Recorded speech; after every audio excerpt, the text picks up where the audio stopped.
Naipanto na no. Mantong ang, mantong ang kape. Pizza. Araw ng mga tatay kahapon, kaya tara, samahan niyo ako mag-celebrate tayo. Niyaya ko pala itong mga to na mag-celebrate kami sa labas at kakain lang naman kami. Si Mrs. ready kasi hindi siya nagluto talaga ng kanin at ulam. Ang sabi ni Bunso, gusto niya kumain sa Mang Inasal or sa Jollibee, kaya nagpunta na kami agad sa mall. At dahil nga maraming taong sigurado dito sa SM City Pampanga, dito na muna kami dumiretso sa Robinsons Mall at dito na rin kami magla-lunch. Ganyan talaga dito sa Pampanga, pag merong okasyon katulad ng Father's Day, sigurado maraming tao sa mga mall. Pagpasok nga namin dito sa loob ng mall, nagmamadali na si Bunso, baka daw magbago pa yung isip ko. Taksya po, di ba dapat kayo maglibre sa akin dahil Father's Day? Sa di nasa ang pangyayari, hindi kami nakakain sa Mang Inasal at sa Jollibee dahil sa sobrang dami ng tao, pila-pila po sila. Kaya sabi ni Bunso, kahit saan basta merong fried chicken. Kaya dito kami napunta sa Shakey's at hinila na nga niya yung mama niya, hindi niya alam mamahalin dito. Anak, shoot ha? Kaya sabi ko sa misis ko, sige, pasok dyan. Ikaw naman magbabayad mamaya. Sa totoo lang mga kababs, first time namin kakain dito sa Shakey's, kaya hindi namin masyadong alam ang aming gagawin. Kaya nagtanong na kami dito sa waiter.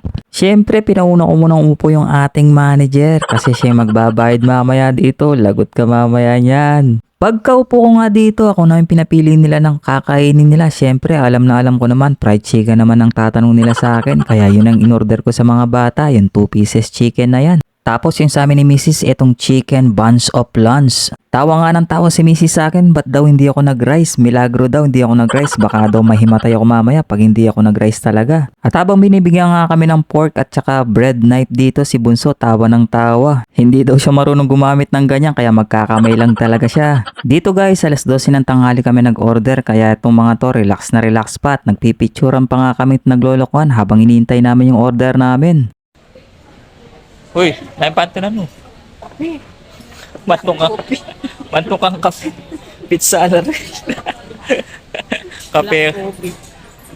Pizza na rin na lang kape again.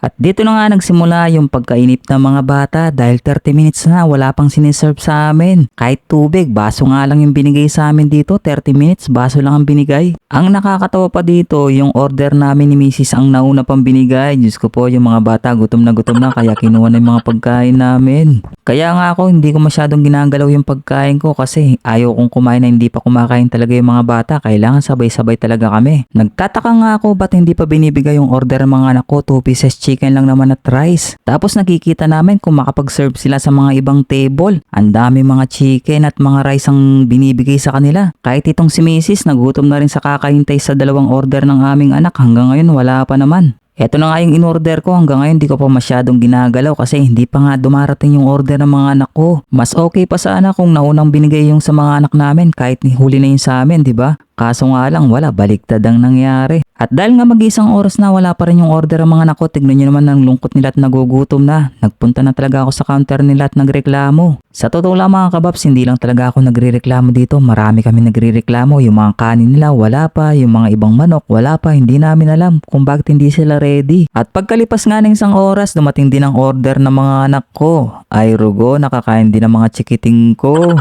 Tip ko lang sa mga magulang nga, kung kakain kayo sa mga ganitong klase ng mga restaurant at kasama nyo yung mga anak nyo, siguraduhin yung hindi sila gutom na gutom pag pupunta kayo sa mga ganitong restaurant ha. Pero di ko lang sure sa mga ibang kinakainan kung ganito rin katagal pag nagsiserve sila ng mga pagkain. Lalo na pag nasanay kayo nag-o-order tulad sa Jollibee, di ba? Sa counter pa lang binibigyan yung pagkain. Sorry sa mga iba, baka sabihin nyo naman nagrereklamo talaga ako. First time kasi namin kumain sa mga ganito kaya hindi ko alam kung ganun talaga katagal ang pagluluto nila at pagsiserve. Pero may good news na naman ako dito. Yung pagkain naman nila dito masasarap naman, lalo na yung manok talaga nila mga kababs. Kahit hindi mo lagyan ng gravy, napakasarap. Malasang malasa talaga yung fried chicken nila kaya nagustuhan din ni Bunso yung manok nila dito pero hindi na daw siya babalik dahil nga sa sobrang tagal kung i-serve. At dahil nga tapos na kaming kumain, nagkakatinginan na kami ni Mrs. Sino kaya magbabayad sa aming dalawa? Ayan, binobola-bola ko na siya. At binigay na nga sa amin yung bill namin at tinignan ni Bunso. Sabi ni Bunso, kaya ko bang bayaran to or hindi? Sabi ng aking anak, kayang-kaya nilang bayaran kaya sila na lang nagbayad dito. Ayan, nagbigay sila, nag-sharing silang dalawang magkapatid kaya ang babait nila, Father's Day naman daw. Pagkakuha nga ng waiter sa bill namin, ang sabi niya, sobra daw yung binigay namin. Ang sabi ko naman, tip yan, bigay ng mga bata. Dahil okay naman daw yung mga pagkain nila dito kaya nagbigay na rin sila ng tip kahit paano. Pagkatapos nga namin magpahinga ng 15 minutes, umalis na rin kami dito sa Shakey's. Suggestion ko lang Shakey's, sana naman bilis-bilisan yung pagsiserve ha. Ang sarap pa naman ng mga pagkain ninyo. Sablay lang talaga sa pagsiserve ng mga pagkain dahil sobrang tagal. Pagkatapos nga namin kumain, namili muna itong mga bata ng mga gagamitin nila sa school. Mga medyas, ayan. Tapos namili na rin si Mrs. ng sapatos ng aming dalaga. At dahil nga Father's Day, syempre ako yung magbibit-bit ng kanilang mga pinamili. Syempre, ano pa bang gagawin ko?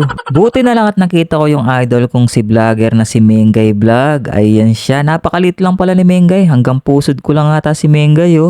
Paki-shoutout naman ako minsan sa mga vlog mo, Mengay Vlog. Ito nga pala yung kanyang negosyo ngayon, The Original Okoy King. At bago nga namin puntaan yung akin tatay sa Barangay Buwas Candaba, Pampanga, paki-follow naman po yung aking page para lagi kang updated sa aking mga mini vlog. Huwag mo na rin kalimutang mag-subscribe sa aking YouTube channel at TikTok account, okay? Pa-like and share na rin po. Maraming salamat. Bye-bye!